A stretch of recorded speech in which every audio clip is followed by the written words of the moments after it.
زبان کو گناہوں سے بچانا اور لا یعنی بے فائدہ فضول گفتگو سے بچانا، یہ ایمان کی علامت قرار دی ہے حدیث میں، اس کو ایمان کی علامت قرار دیا گیا ہے۔ اور اگر یہ اہتمام نہ ہو، زبان کو کھلی چھوٹ دے رکھی ہے کہ جو چاہے بولتی رہے، جو چاہے کہتی رہے، تو اس کے نتیجے میں یہی زبان انسان کو اللہ بچائے جہنم میں ڈال دیتی ہے۔ حدیث میں رسول کریم سرورت عالم صلی اللہ علیہ وسلم کا یہ ارشاد مروی ہے کہ فرمایا کہ لوگوں کو جہنم کے اندر اوندھے منہ گرانے والی کوئی چیز اتنی خطرناک نہیں ہے جتنی انسان کی زبان ہے۔ اور یہ فضول گوئی جو ہے، اس کا بھی در حقیقت بنیاد یہ ہوتی ہے کہ زیادہ بولنا۔ جب آدمی کو زیادہ بولنے کی عادت ہوتی ہے، وقت بے وقت بول رہا ہے، ہر موقع پر بولنے کی کوشش کرتا ہے اور بولنے میں دوسروں سے سبقت لے جانے کی کوشش کرتا ہے، تو اس کثرت کلام کا پھر نتیجہ یہ ہوتا ہے کہ کہیں نہ کہیں جا کے کھائی میں گری جائے گا۔ اسی لیے حضرات صوفیاء کرام کے ہاں جب کوئی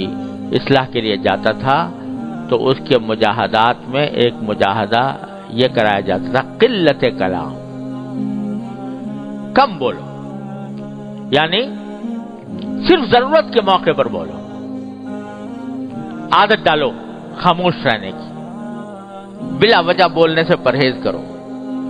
کیونکہ جب زبان بے مہار ہوگی اور کثرت سے بات کرو گے تو کہیں نہ کہیں کوئی یا تو جھوٹ نکل جائے گا یا مبالغہ ہو جائے گا یا غیبت ہو جائے گی یا کم از کم فضول گوئی ہو جائے گی۔ اس لیے حدیث میں جو حدیث ابھی حضرت والا نے نقل فرمائی ہے، اس میں من صمت نجا، جو جتنا خاموش رہے گا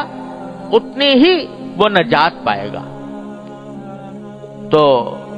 قلت کلام، اس کی باقاعدہ مشق کرائی جاتی تھی، اور یہ مشق ہی در حقیقت اس آگے کی طرف لے جاتی ہے کہ باتیں کم کرو، ضرورت کے وقت کرو، بلا ضرورت نہ کرو۔ حضرت امام شافعی رحمۃ اللہ علیہ کے بارے میں شاید میں نے پہلے بھی نقل کیا تھا کہ کوئی آدمی کوئی بات کرتا تو تھوڑا وقفہ کرتے تھے جواب دینے میں۔ کسی نے پوچھا کہ یہ آپ وقفہ کیوں کرتے ہیں؟ تو فرمایا کہ اس لیے کرتا ہوں تاکہ پہلے یہ سوچتا ہوں کہ جواب دینا مناسب ہے یا نہیں، یعنی یہ جواب مجھے جنت میں لے جائے گا یا جہنم میں لے جائے گا۔ اپنے آپ کو جنت اور جہنم کے سامنے پیش کرتا ہوں پھر بولتا ہوں۔ تو اگر آدمی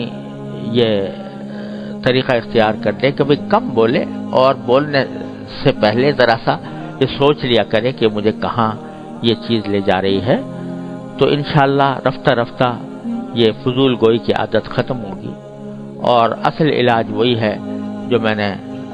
شروع میں عرض کیا کہ اللہ جل جلالہ کے ذکر و فکر سے دل کو آباد کرنے کی کوشش کرے اور اللہ تعالی ہی سے مانگے، اللہم اجعل وساوس قلبی خشیتک و ذکرک، اے اللہ ہمارے دل کے خیالات کو اپنی خشیت اور ذکر کی طرف موڑ دیجئے۔ دعا اللہ تعالیٰ سے یہ بھی مانگے کہ یا اللہ میری زبان کو پر مجھے قابو عطا فرما دیجئے، یا اللہ مجھے فضول گوئی سے بچائیے، یا اللہ مجھے غلط گوئی سے بچائیے۔ اللہ تعالیٰ کے سامنے اپنی زبان کی حفاظت کی دعا کریں تو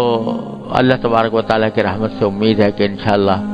یہ فضول گوئی کی عادت اور غلط بولنے کی عادت انشاءاللہ تعالیٰ رفتہ رفتہ ختم ہوگی۔ اللہ تبارک و تعالیٰ اپنے فضل و کرم سے، اپنے رحمت سے ہم سب کو اس کی توفیق عطا فرمائیں۔